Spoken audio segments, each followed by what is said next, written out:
এখন মহাগ্রন্থ আল কোরআন থেকে তেলাওয়াত করছেন হাফেজ কারি মাওলানা মোহাম্মদ আব্দুল আলী। আউযু বিল্লাহি মিনাশ শাইতানির রাজীম। বিসমিল্লাহির রহমানির রহিম।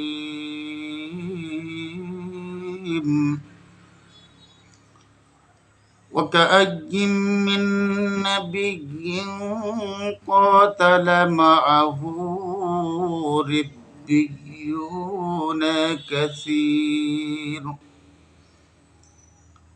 فما وهنوا لما أصابهم في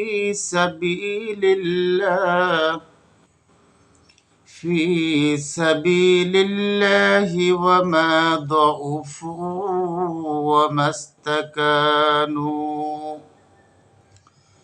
والله يحب الصابرين.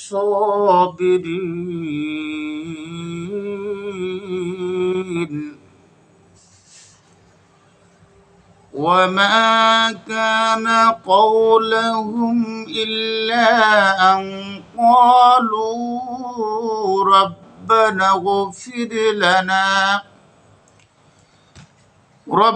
اغفر لنا ذنوبنا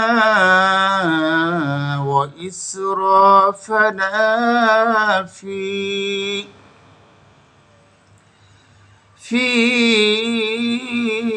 أمرنا وثبت أقدامنا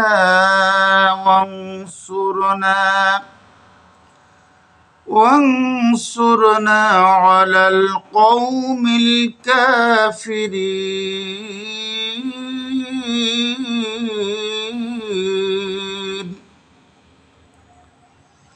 فآتاهم الله ثواب الدنيا وحسن ثواب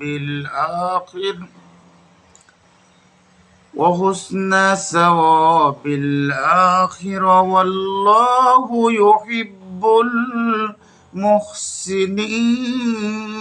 المحسنين. فآتاهم الله ثواب الدنيا وحسن ثواب الآخرة والله يحب المحسنين.